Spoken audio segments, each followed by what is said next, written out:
old COPO truck is loaded up. She's headed to Texas and going to a good home. I'm gonna miss it. I gotta admit, this one stings to see it go, but whew, it's all part of the plan. We got some work to do today in the garage, guys. We have the other 2000 Silverado, which is now, I guess, my only 2000 Silverado. And we have a torque converter job to finish up. And today, we are going to get this truck out on the road and see how the new converter reacts. See how we like our new fender exit exhaust, because we made all these changes and haven't really driven the truck since then. Basically, this is a turbo 8.1 big block, two-wheel drive Silverado. We're chasing a 10-second pass down the quarter mile, and last time we got extremely close. And in order to push us over the edge, we did a few changes in the last couple of weeks. We pulled some weight out of the interior. We changed over to this lighter and freer flowing exhaust. And finally, the torque converter. I sent it off to Circle D. They got it restalled and sent it back to me in record time. And I think all those three changes are going to make the difference. But before we can even drive the thing, we have to finish up the transmission install. And then I guess go for a drive. That's basically it for the rest of the day. So we'll get the work knocked out real quick. We'll go for a drive. And then, as I promised, we're going to do a burnout.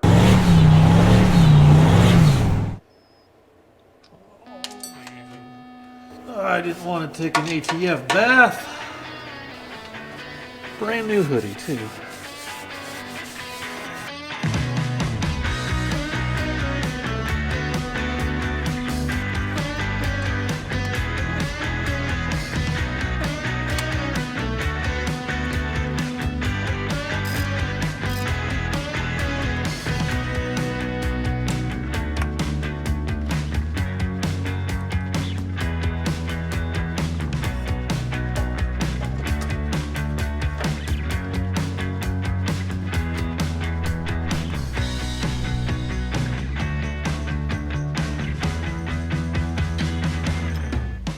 I kind of expected these U-joints to be completely wore out with the amount of torque that we're putting through this, but luckily we leave on the foot brake fairly soft. It's not like we got a trans brake or anything, so we're not putting a ton of shock load through it.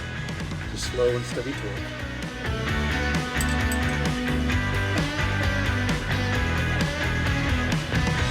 Now I know these bolts back here are a pain in the butt to get to, especially this top one. I got my hand on it right now, but nothing drives me crazier than leaving out bolts on a bell housing just because they're a pain to get to.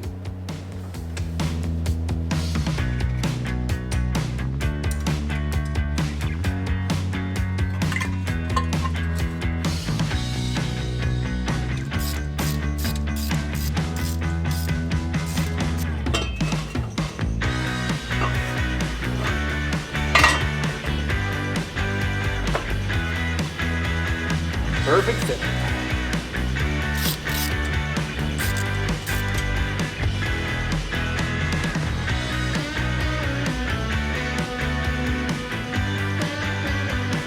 Well, we're out of fluid.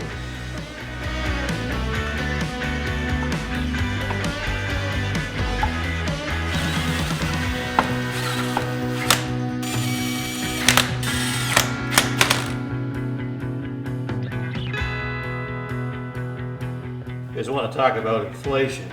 Price of this stuff, $30 a gallon now. It's just cheap ATF. That is absurd.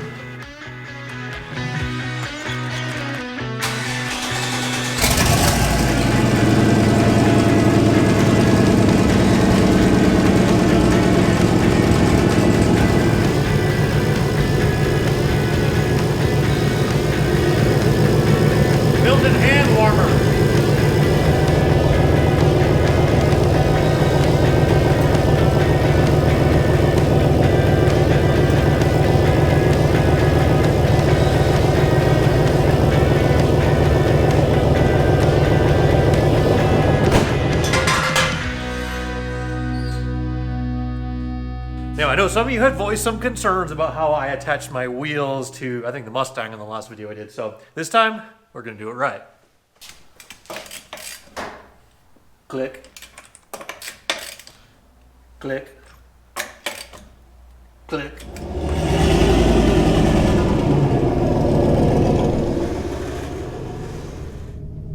All right, so there's like two or three major things we've changed since this truck was driving under its own power last. Number one, the torque converter. Number two, the exhaust, which I can hear rattling pretty badly on the fender right now. So we'll have to correct that at some point.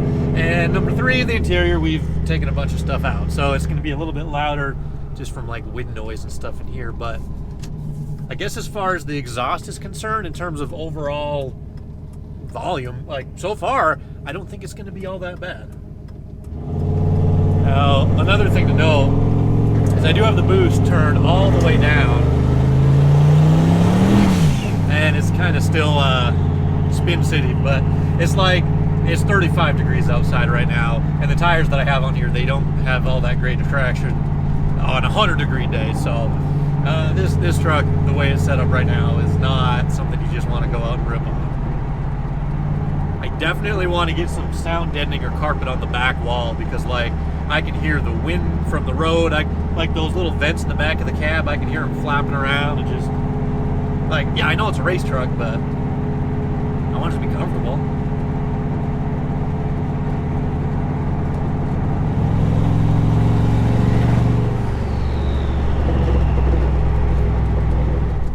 All right, I'm gonna try to do, I'm not even gonna call it a pull, but I'm gonna try to take off here and just kind of let it run through the gears just to get an idea of how much RPM the converter drops.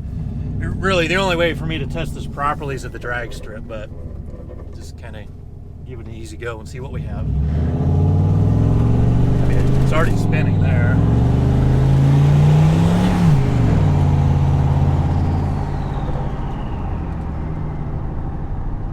All right, guys. You like burnouts? Let's do a burnout. It's like quarter throttle.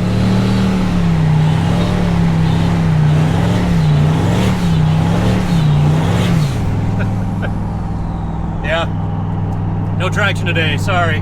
I really wanted to do a good pull, but that's on gate pressure. That's turned down all the way it possibly can go. So it just spins without even trying. Try an easy roll on from 50.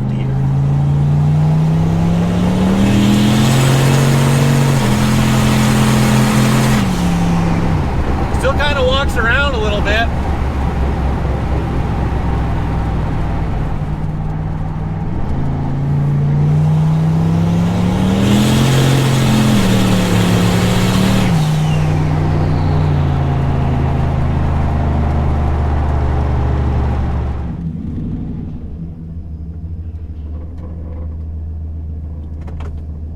Alrighty, today I would say it was about 75 to 80% successful.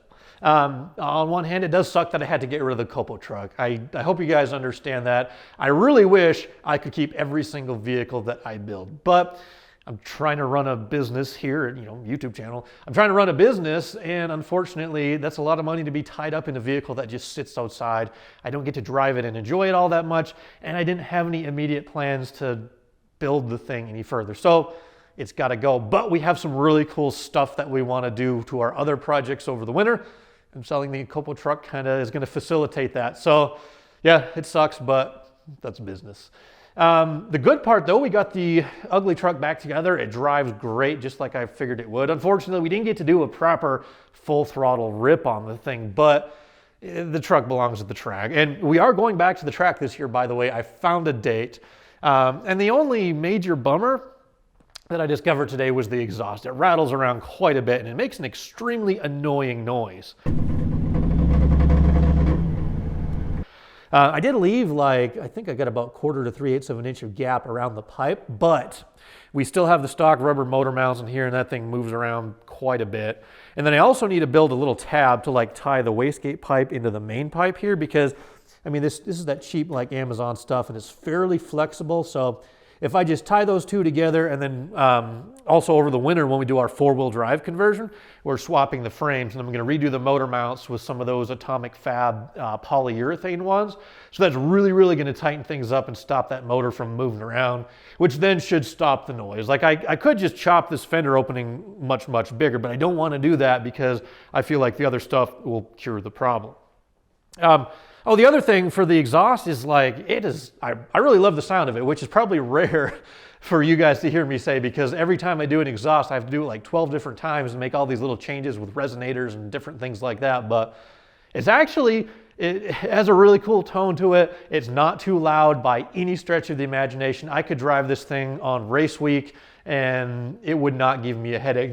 The only unknown is like, say if I'm driving around with the windows down, if you get some fumes in there, but I don't think so. I mean, I see guys with hood stacks and fender exits drive all the time, and yeah, so anyway, that's that. Race date, Las Vegas in 2 weeks, about December 4th. There's an event running called Import FaceOff. Originally, I was going to the test and tune on the 3rd, but they canceled that. But thankfully, Import FaceOff actually has a class for basically test and tune. They'll let anybody run. I emailed the promoter just to be sure, and he's like, yep, it's an open test and tune class. So that's where I'm gonna be. That's the plan anyway, December 4th. And we are gonna make the Ugly Truck run a 10. Last time we got extremely close at an 11.067, but since then we've tightened up the torque converter. We have changed the exhaust, which is lighter and less restrictive. And then finally we lost some weight, about 150 pounds from the truck since we were at the track last time. So I know we can make this run a 10 as long as it holds together, but I'm pretty confident it will, because I'm actually going to probably, in fact, here's my prediction. I'm going to run a 10 on less boost and less timing than we ran our 11.067. That's my goal. That's my guess. Let me know what you guys think. Thank you for watching. Celebrate the COPO Truck with me, guys. Go watch the final build compilation video of that truck. It was a lot of fun. I'd love to build another supercharged truck someday. Maybe we'll do a 5.0 Coyote Whipple 10-speed. Like, those trucks are pretty dang cool. I'm sure you've seen them. Anyway, I'm rambling. Thank you guys. Happy Thanksgiving. Come back soon.